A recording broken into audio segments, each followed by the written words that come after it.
Hola chicos, ¿cómo están? En este video continuaremos con el tema 4, estudiando la teoría de los costos de la firma en un contexto de certidumbre. Empecemos con las diferencias entre el corto y el largo plazo. Para ello, primero recordemos las definiciones de Economía 1 de costo fijo total y costo variable total. El costo fijo total es el monto de dinero que la firma tiene que pagar por los servicios o los factores de la producción independientemente del nivel de producción, mientras que el costo variable total es el monto de dinero que la firma tiene que pagar por los servicios de los factores de la producción de acuerdo al nivel de producción que elija.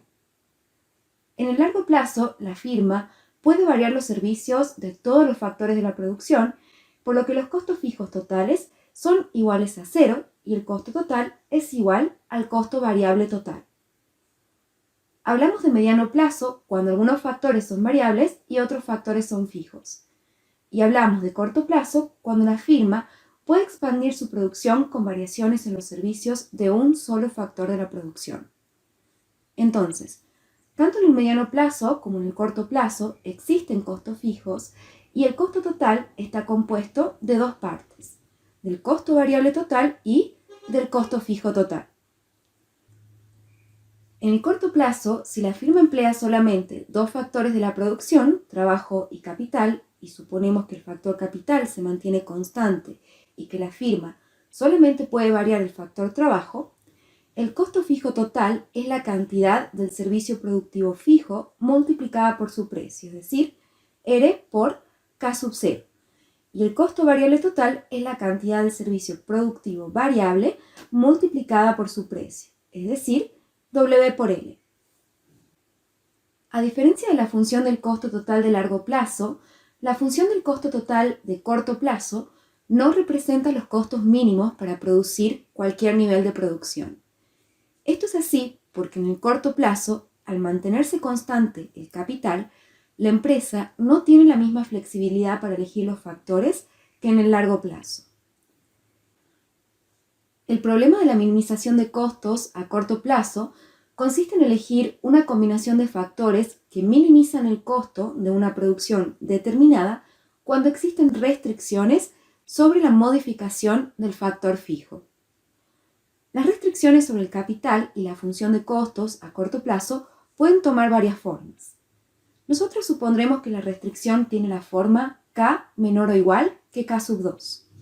Es decir, existe un límite fijo sobre la cantidad disponible de capital que se puede utilizar, pero dado que se supone que los factores son divisibles, la empresa puede elegir una menor cantidad que K sub 2 si lo desea. Entonces, para estudiar en qué circunstancia elegiría K sub 2 y en qué circunstancia elegiría una cantidad menor a K sub 2, consideraremos dos casos. En el caso A, se supone que la empresa firmó un contrato según el cual puede alquilar horas del servicio del factor capital hasta un máximo estipulado y solo pagará por las horas en las que lo utiliza.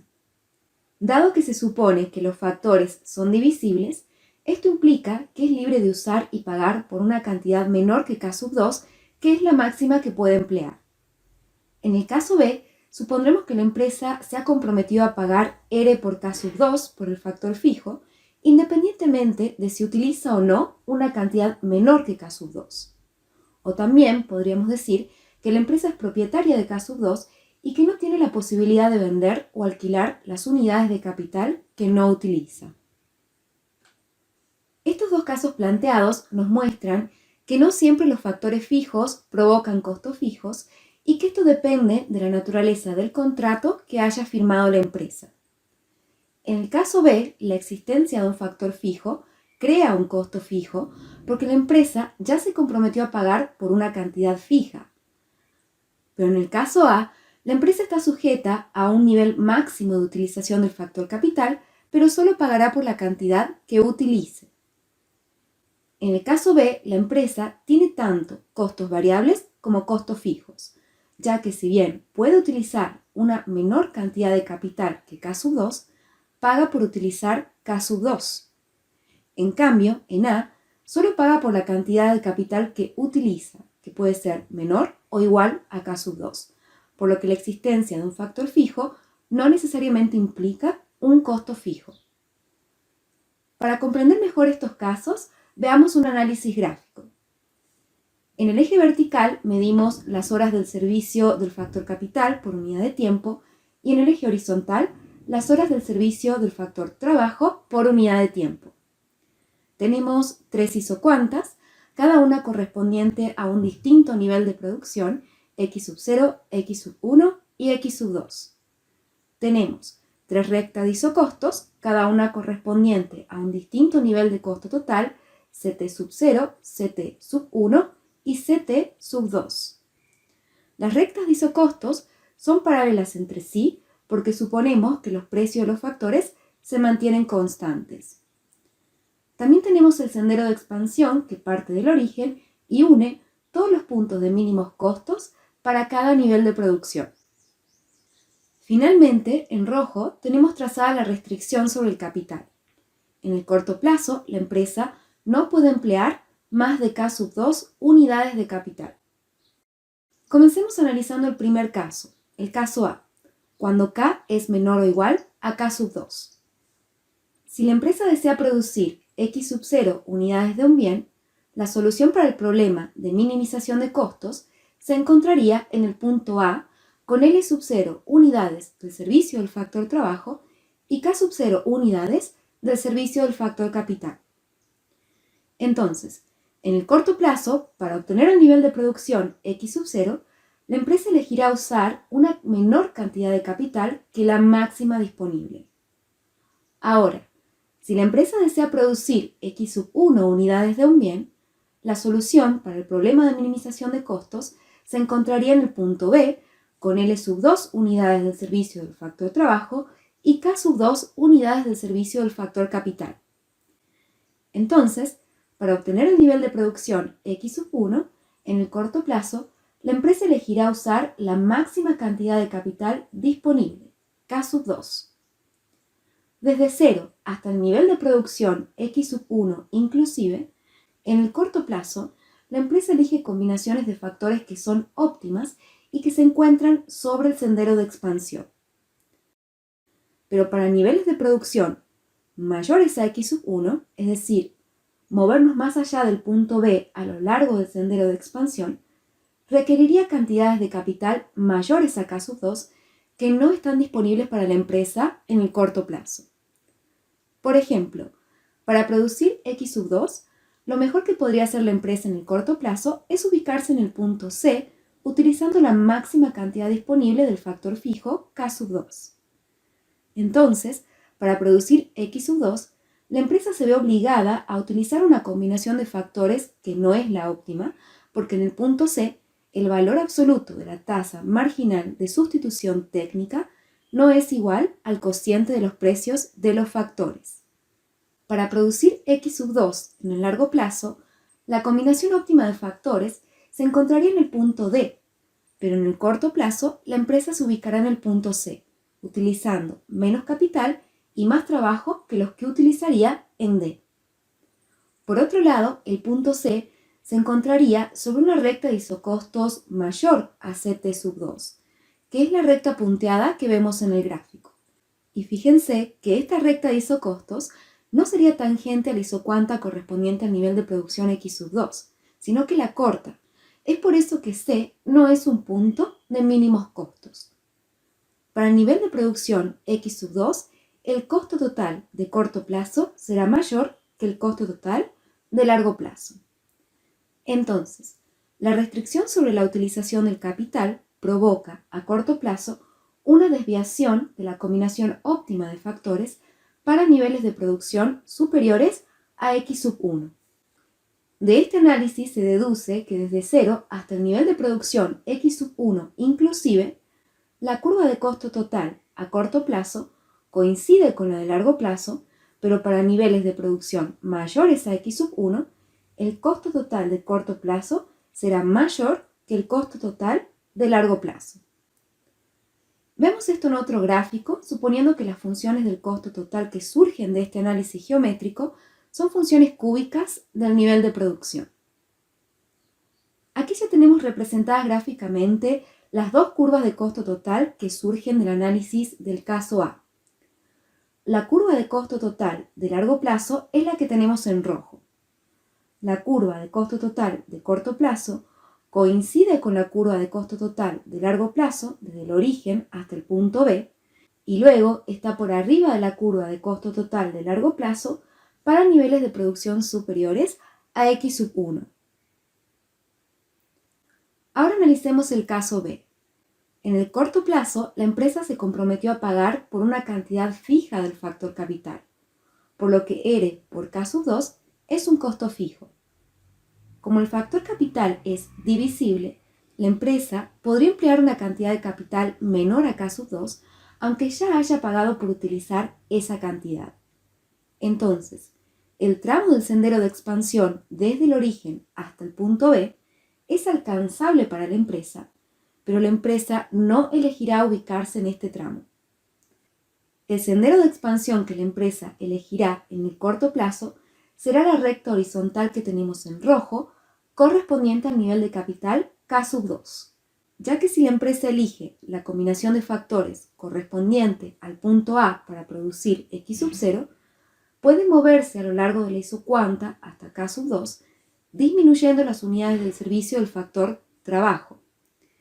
Aquí, el aumento en el uso del factor capital no provoca un aumento en los costos de la empresa, porque la empresa ya pagó por utilizar K sub 2 y todos los costos asociados con K sub 2 son fijos, no varían con su nivel de utilización. Entonces, en el corto plazo, la empresa siempre utilizará la cantidad K sub 2, incluso cuando tenga la opción tecnológica de no hacerlo. Este argumento se puede repetir para todos los niveles de producción desde 0 hasta X sub 1. Para niveles de producción por encima de X sub 1, el argumento anterior se sigue cumpliendo porque en el corto plazo no se puede utilizar una cantidad de capital mayor que K sub 2. Entonces, en el caso B, el sendero de expansión a corto plazo es la recta horizontal de color rojo que pasa por K sub 2. Las consecuencias de esto para la curva del costo total de corto plazo son sencillas de ver.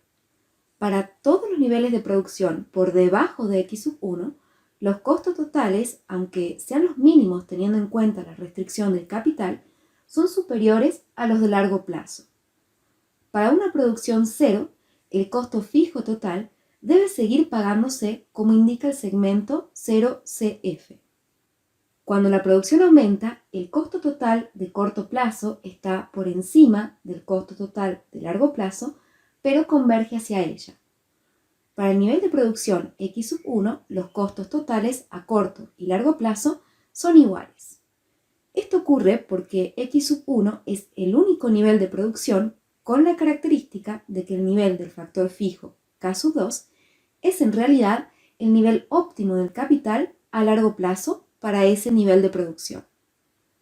Pero para niveles de producción superiores a X sub 1, el costo total de corto plazo está por arriba del costo total de largo plazo.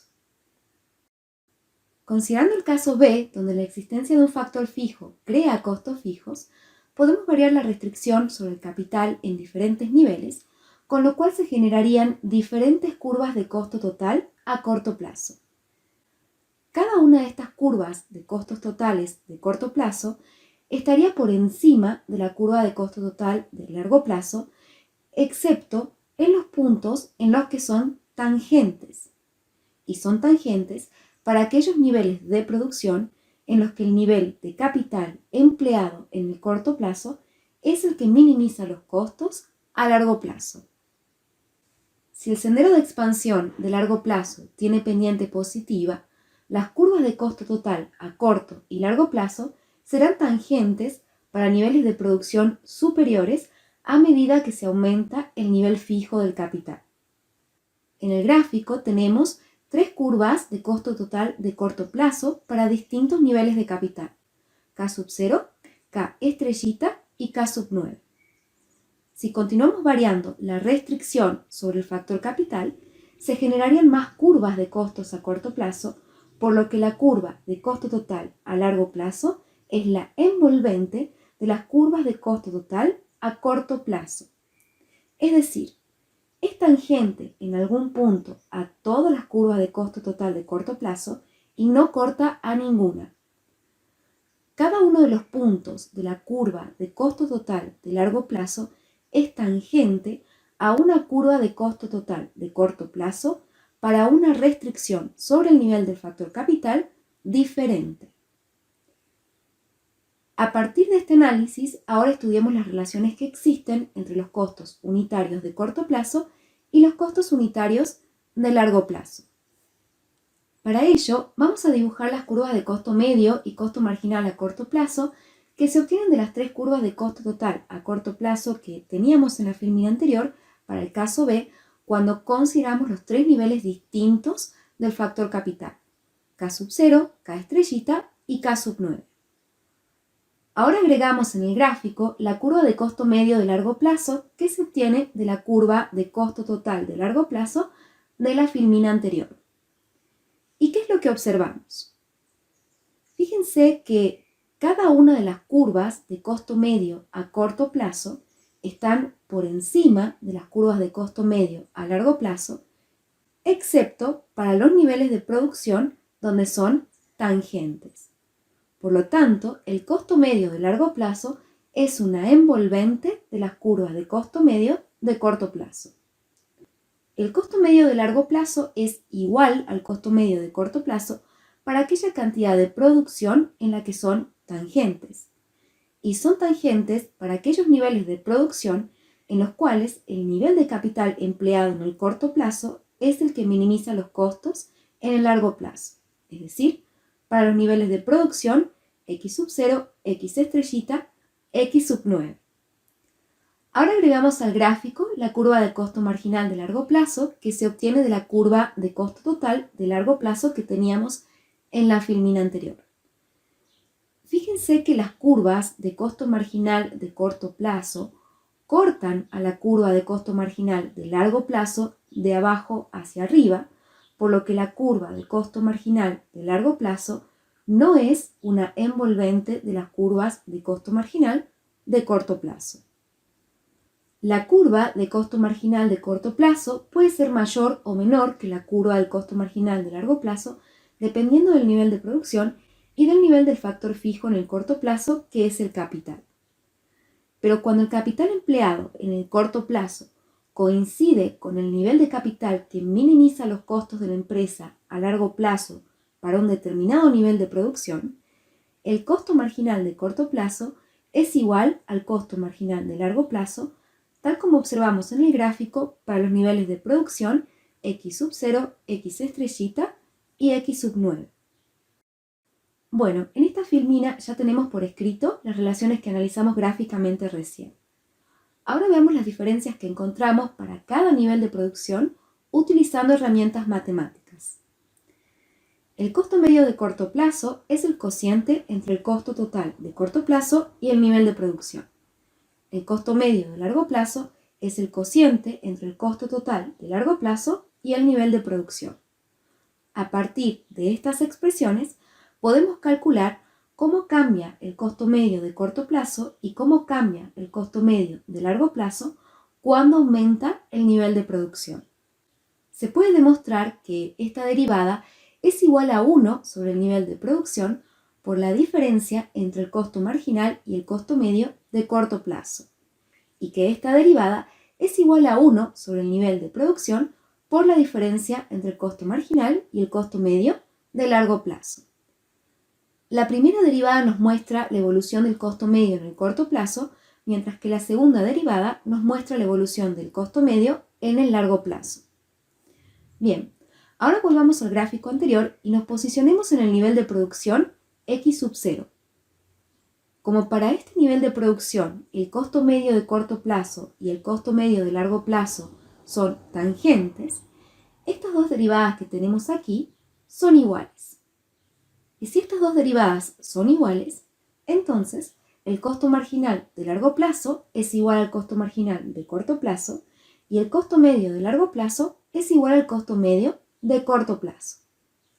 Es lo que observamos aquí para el nivel de producción X sub 0. El costo marginal de largo plazo es igual al costo marginal de corto plazo y el costo medio de largo plazo es igual al costo medio de corto plazo. Además, también observamos que x sub 0 es un punto que se ubica en el tramo decreciente del costo medio de largo plazo y en el tramo decreciente del costo medio de corto plazo. Entonces, estas dos derivadas, además de ser iguales, son menores que 0. Como el nivel de producción es positivo, para que estas dos derivadas sean menores que 0, los términos que tenemos entre paréntesis tienen que ser menores que 0. Y si estas dos expresiones son menores que 0, entonces el costo medio de corto plazo es mayor que el costo marginal de corto plazo y el costo medio de largo plazo es mayor que el costo marginal de largo plazo, tal como podemos observar en el gráfico. Los costos medios son mayores que los costos marginales. Bien, nos posicionemos ahora en el nivel de producción X estrellita. Fíjense que para este nivel de producción, el costo medio de largo plazo es tangente al costo medio de corto plazo, por lo que estas dos derivadas son iguales. También observamos que para X estrellita, tanto el costo medio de corto plazo como el costo medio de largo plazo son mínimos, por lo que ambas derivadas son iguales a 0. Entonces, a partir de esta igualdad y considerando que estas dos derivadas son iguales a 0, se puede demostrar que el costo marginal de corto plazo es igual al costo medio de corto plazo y a su vez es igual al costo marginal de largo plazo y al costo medio de largo plazo. Y esto es lo que observamos aquí. Cuando el costo medio de largo plazo es mínimo, se igualan los 4 costos unitarios. Los 2 costos unitarios de corto plazo con los 2 costos unitarios de largo plazo. Ahora vamos con el nivel de producción X sub 9, que es mayor al nivel de producción X estrellita. Aquí observamos que para X sub 9, el costo medio de largo plazo es tangente al costo medio de corto plazo. Entonces, estas dos derivadas son iguales, y si estas dos derivadas son iguales, el costo marginal de corto plazo es igual al costo marginal de largo plazo y el costo medio de corto plazo es igual al costo medio de largo plazo. ¿Qué más podemos decir? X sub 9 se ubica en el tramo creciente del costo medio de largo plazo y en el tramo creciente del costo medio de corto plazo, por lo que estas dos derivadas, además de ser iguales, son mayores que 0. Para que estas dos derivadas sean mayores que 0, los términos entre paréntesis deben ser mayores que 0, por lo que el costo marginal de corto plazo es mayor que el costo medio de corto plazo y el costo marginal de largo plazo es mayor que el costo medio de largo plazo. Y esto es lo que podemos observar del gráfico.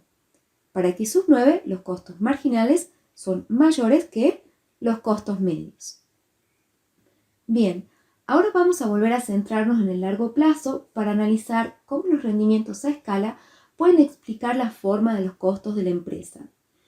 En el video anterior ya habíamos visto algo sobre esto cuando trabajamos con la evolución del costo medio y con la elasticidad del costo para estudiar los efectos de los cambios en el nivel de producción.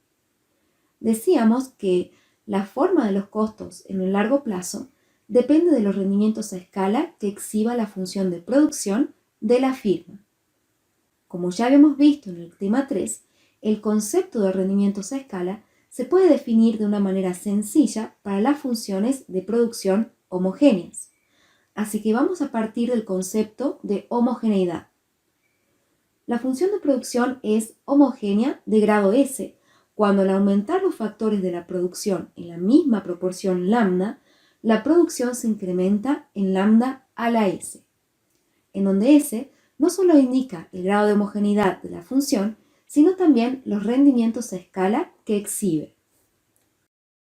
Ahora, si los factores aumentan en la misma proporción lambda, el costo total de la firma se incrementa en lambda, es decir, el costo total es homogéneo de grado 1 para los servicios de los factores de la producción. Como el costo medio es igual al costo total sobre el nivel de producción y el nivel de producción que obtiene la firma depende de los factores que emplee en su proceso productivo, se puede demostrar que cuando el trabajo y el capital aumentan en la misma proporción lambda, el costo medio aumenta en lambda a la 1 menos S. Por otro lado, como el costo marginal es igual a cómo cambia el costo total cuando cambia X, se puede demostrar que cuando los factores de la producción aumentan en la misma proporción lambda, el costo marginal aumenta en lambda a la 1 menos S. Entonces, tanto el costo total como el costo medio y el costo marginal dependen de la escala. Y también podemos decir que si la función de producción es homogénea de grado S, las funciones del costo medio y del costo marginal serán homogéneas de grado 1 menos S. Por lo que de acuerdo a los rendimientos a escala que exhiba la función de producción, será la forma que tengan las curvas de costo medio y de costo marginal de la firma. Aquí también podríamos trabajar con la evolución del costo medio para expresarla en términos de la escala, es decir, en términos de lambda. A partir de este análisis y de los análisis previos que ya hemos ido realizando, tanto matemáticos como geométricos, podemos decir que si la función de producción es homogénea lineal o exhibe rendimientos constantes a escala, las funciones del costo medio y del costo marginal serán homogéneas de grado 0 para los servicios de los factores de la producción. Esto quiere decir que el costo medio y el costo marginal no se modificarán cuando el trabajo y el capital aumenten en la misma proporción lambda. Además, se puede demostrar que en esta situación los costos medios y costos marginales serán iguales y constantes para todos los niveles de producción. Si la función de producción de la firma es homogénea de grado mayor que 1 o exhibe rendimientos crecientes a escala, el costo medio y el costo marginal decrecerán cuando el trabajo y el capital aumenten en la misma proporción lambda. Y también se puede demostrar que en este caso el costo medio será mayor que el costo marginal. Cuando la tecnología de una empresa conduce a que los costos medios de largo plazo disminuyan a medida que aumenta la producción, se dice que existen economías de escala por una mayor especialización y eficiencia en el uso de los factores de la producción. Ahora, si la función de producción de la empresa es homogénea de grado menor que 1 o exhibe rendimientos decrecientes a escala, el costo medio y el costo marginal aumentarán cuando el trabajo y el capital aumenten en la misma proporción lambda. Y también se puede demostrar que en este caso el costo marginal será mayor que el costo medio para niveles de producción mayores que 0. Cuando la tecnología de una empresa conduce a que los costos medios de largo plazo aumenten a medida que aumenta la producción, se dice que existen deseconomías de escala por la ineficiencia en el uso de los factores de la producción, lo cual puede ser explicado por las dificultades internas de organización y control que surgen en la empresa por el tamaño que adquiere cuando el trabajo y el capital aumentan en la misma proporción. Bueno, aquí ya tenemos por escrito algunas de las conclusiones a las que fuimos arribando. Cuando una función de producción es homogénea, exhibe uno y solo uno de estos tres tipos de rendimientos a escala. Ahora, cuando la función de producción es homotética pero no homogénea, exhibe más de uno de estos tres rendimientos a escala. Por eso, ustedes recordarán de Economía 1 que cuando el costo total de largo plazo es una función cúbica del nivel de producción, el costo medio tiene forma de U, y en Economía 1 se explicaba que la forma de U del costo medio de largo plazo se debía a la existencia de economías y deseconomías de escala. Bueno, ahora también ya sabemos que esto es así porque la función de producción que genera una curva de costo medio en forma de U es homotética, no homogénea. Bien, en el video anterior hemos visto cómo se obtienen las funciones de costos de largo plazo de la empresa a partir de la función de producción Cobb-Douglas y a partir de la función de Leontief. En el tema 3 también hemos trabajado con estas funciones de producción para realizar un análisis de corto plazo de los aspectos productivos. Así que ahora nos faltaría completar el análisis de corto plazo incorporando los costos. Empecemos con la función Cobb-Douglas. Vamos a considerar que el trabajo es el factor variable, que el capital es el factor fijo y que la existencia de este factor fijo le provoca costos fijos a la firma. En este contexto, el costo total de la empresa es igual a la suma del costo variable más el costo fijo. Si en el corto plazo el capital está fijo, a partir de la función de producción Cobb-Douglas, podemos obtener el producto total del factor variable, que es el trabajo. Del producto total del factor variable, podemos despejar L en función de X y reemplazando esta expresión en la ecuación del costo total, obtendremos la función del costo total de corto plazo que depende del nivel de producción y de los precios de los servicios de los factores de la producción. A partir de esta función podemos obtener el costo variable medio y el costo marginal. También podríamos obtener una expresión para el costo fijo medio y para el costo medio si quisiéramos. Para ello tenemos que recordar estos conceptos de economía 1. El costo fijo medio es el cociente entre el costo fijo y el nivel de producción. El costo variable medio es el cociente entre el costo variable y el nivel de producción. El costo medio es el cociente entre el costo total y el nivel de producción y se puede demostrar que también es igual a la suma del costo fijo medio y del costo variable medio. Todos estos costos son costos unitarios. Están expresados en pesos por unidad de X. Otro costo unitario que tenemos en el corto plazo es el costo marginal. El costo marginal es igual a cómo cambia el costo total cuando cambia el nivel de producción. Y en el corto plazo se puede demostrar que también es igual a cómo cambia el costo variable cuando cambia el nivel de producción. ¿Por qué? Porque el costo fijo es independiente del nivel de producción. También podemos realizar algunos desarrollos matemáticos para analizar las relaciones entre productividad y costos. Para poder graficar las curvas de costos totales, tenemos que tener en cuenta lo siguiente. Primero, tenemos que suponer que los precios de los servicios de los factores de la producción, el salario y el precio del factor capital, están dados para que podamos observar qué pasa con los costos totales a medida que aumenta el nivel de producción.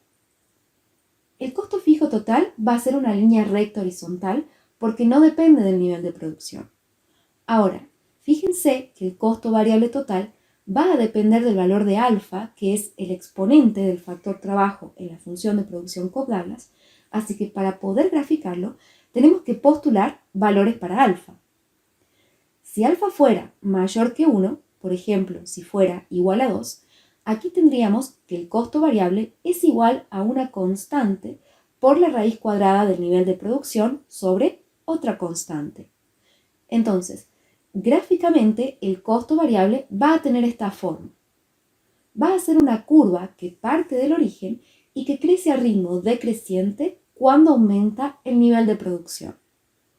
Como el costo total es la suma del costo variable más el costo fijo, al igual que el costo variable, el costo total también va a ser una curva que crece a ritmo decreciente cuando aumenta el nivel de producción, con la diferencia de que no parte del origen como el costo variable, sino que parte de este punto y está por arriba del costo variable porque a cada valor de X, al costo variable, le vamos sumando los costos fijos correspondientes. Bueno, en Economía 1 también habrán visto la relación que existe entre el costo variable y el producto total del factor variable. Aunque el costo variable y el producto total tienen unidades de medida diferentes, ambos tienen el eje vertical en común y ambos dependen del factor variable, que en nuestro caso es el factor trabajo y que en Economía 1 lo simbolizábamos generalmente con la letra A. Si suponemos que el precio del factor trabajo es igual a 1, la curva del costo variable sería perfectamente simétrica con la curva del producto total porque los valores numéricos de ambos serían iguales. Si el precio del factor trabajo fuera distinto de 1, el costo variable y el producto total ya no serían perfectamente simétricos. La curva del costo variable total se abriría más hacia la izquierda o se cerraría más hacia la derecha, dependiendo de si el precio del factor trabajo fuera mayor o menor que 1. Un análisis similar es el que tenemos aquí. solo que con una simbología diferente y considerando el costo variable y el producto total que se obtienen de la función de producción Cobb-Douglas. Bueno, aquí nos estaría faltando obtener los costos unitarios, graficarlos y completar el análisis de la relación entre productividad y costos. Para ello, recuerden lo visto en Economía 1.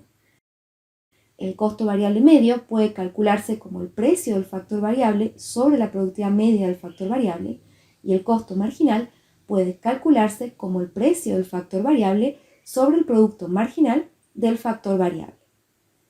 Esto es lo mismo que tenemos aquí, solo que con otra simbología. Por otro lado, también recuerden que a la productividad media y a la productividad marginal del factor trabajo para la función Cobb-Douglas ya las habíamos obtenido cuando vimos el tema 3.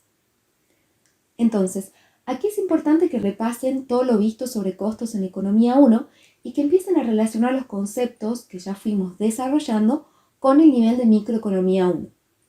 Con lo visto hasta ahora, ustedes ya están en condiciones de avanzar con este análisis solitos y estudiar qué pasa cuando alfa, el exponente del factor trabajo en la función Cobb-Douglas, es igual a 1, y qué pasa cuando alfa se encuentra entre 0 y 1. También les queda de tarea trabajar con la función de Leontief y realizar un análisis de las funciones y curvas de costos de corto plazo.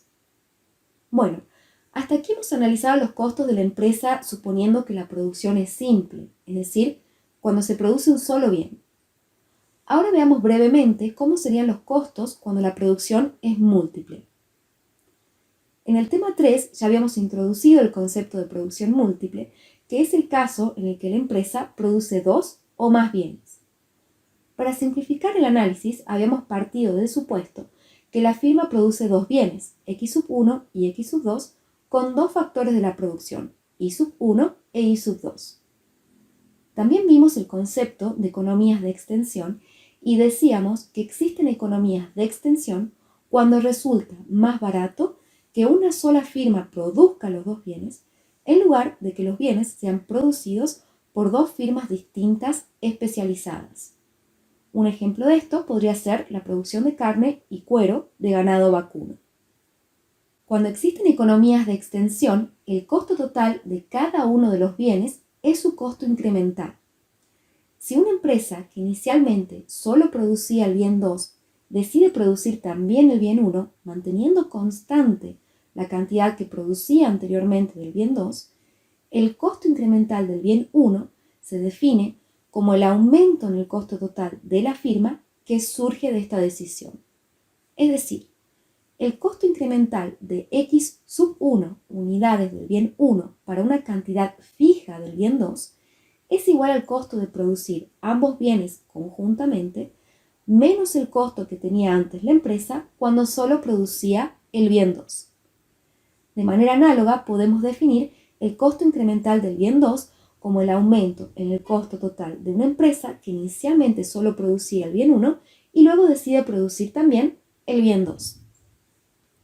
Cuando una empresa produce dos bienes, calcular los costos de cada bien por separado resulta útil para poder hacer estimaciones, pero esto no siempre resulta posible. El problema de la separabilidad de los costos depende del tipo de producción múltiple que se trate, es decir, de si la producción es independiente, semiconjunta o conjunta. Para analizar esto, veamos cómo se pueden definir los costos separables.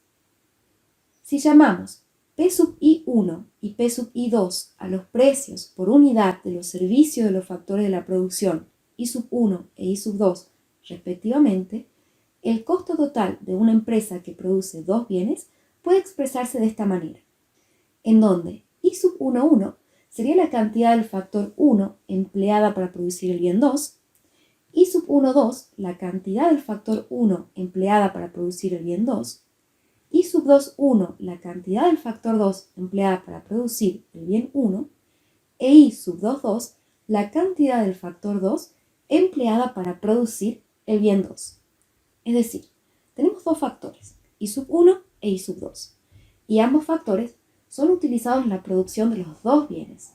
El primer subíndice de I indica el tipo de factor, y el segundo subíndice el bien en cuyo proceso productivo interviene dicho factor. A partir de esta expresión, para poder separar el costo de producir el bien 1, se supone que la producción del bien 2 disminuye a 0. Entonces, aquí se mantiene la cantidad del factor 1 utilizada en la producción del bien 1 y se incrementa el empleo del factor 1 en estas unidades para compensar la economía de extensión que dejaría de recibir el bien 1. Recordemos que aquí beta 121 sería la parte del factor 1 utilizada en la producción del bien 2 que es utilizable en la producción del bien 1. Aquí se mantiene la cantidad del factor 2 utilizada en la producción del bien 1 y se incrementa el empleo del factor 2 en estas unidades, donde beta 221 sería la parte del factor 2 utilizada en la producción del bien 2 que es utilizable en la producción del bien 1.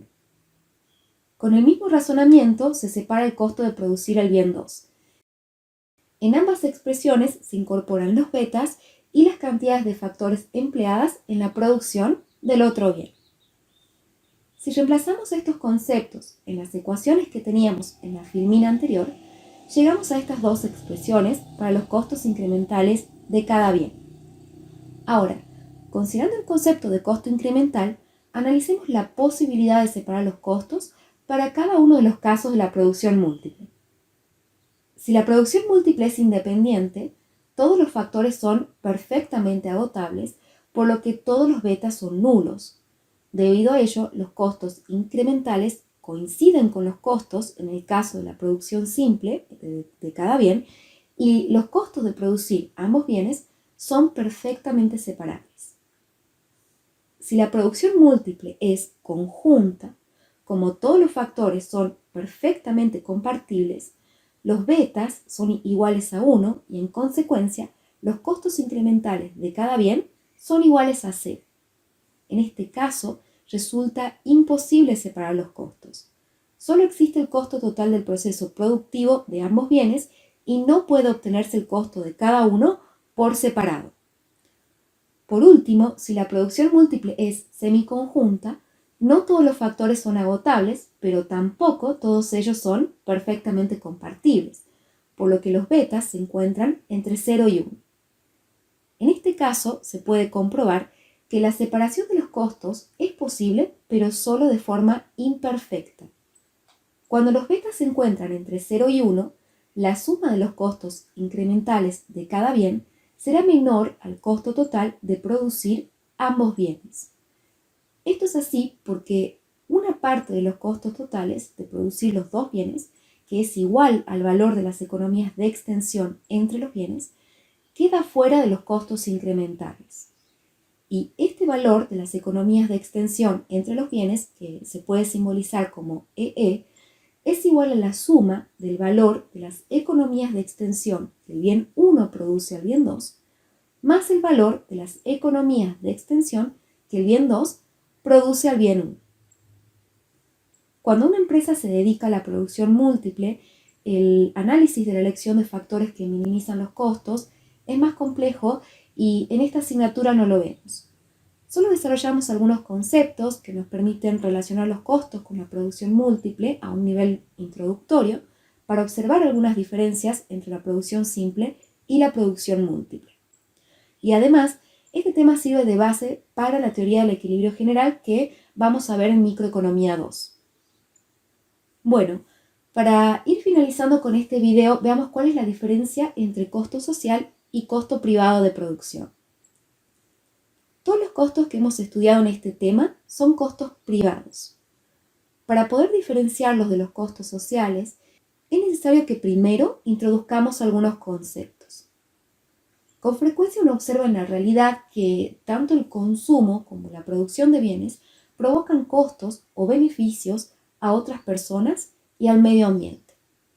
En economía, esto se conoce como externalidades. Desde el punto de vista de la producción, las externalidades se definen como los costos o beneficios que surgen de la producción y que recaen sobre una persona distinta del productor. Mientras que desde el punto de vista del consumo, se definen como los costos o beneficios que surgen del consumo de un bien y que recae sobre una persona distinta al consumidor. Entonces, existen 4 tipos de externalidades, pero nosotros nos vamos a centrar en el concepto de externalidades negativas de la producción, que son las que provocan costos, porque esto nos va a permitir diferenciar entre costo privado y costo social. Las externalidades negativas de producción son los efectos negativos de la producción, como la contaminación en todas sus formas, la destrucción y sobreexplotación de los recursos, etc. En ausencia de las externalidades negativas de producción, el costo es el mismo desde cualquier punto de vista, privado o social. Pero cuando existen externalidades negativas de producción, estas provocan costos externos sobre el resto de la sociedad. Y aquí cobra importancia la diferencia entre el costo privado y el costo social. El costo privado es el costo que se genera para la empresa al producir un bien. El costo externo es el costo que la contaminación ocasiona a terceras personas cuando la empresa produce un bien. Y el costo social es la suma del costo privado y el costo externo. Los costos sociales pueden convertirse en privados si la empresa internaliza los costos externos de la contaminación o si compensa de alguna manera a los propietarios del medio afectado. Existen muchos mecanismos de intervención directa que el Estado puede implementar para proteger al medio ambiente, ya sea limitando la emisión de ciertos contaminantes asociados a un proceso productivo específico o otorgando ciertos permisos o licencias que generan derechos y obligaciones sobre las condiciones de niveles permisibles de la contaminación. Si una empresa se instala en un país en el cual existen leyes ambientales que protegen al medio ambiente y existe algún organismo oficial que le cobre a la empresa un certificado de derecho de contaminación o un certificado de uso del ambiente, la empresa tendrá que pagar por este certificado que la facultará a emitir cierta cantidad de contaminación durante un periodo determinado, con lo cual sus costos aumentarán. Este es un tema muy interesante y existen muchos modelos de finanzas públicas y de economía ambiental que lo explican con un mayor nivel de detalle. En esta asignatura solo introducimos estos conceptos de una manera muy sencilla, pero los van a volver a estudiar con mayor profundidad cuando cursen finanzas públicas. Con esto llegamos al final del tema 4. Muchas gracias por su atención, cuídense mucho y hasta pronto.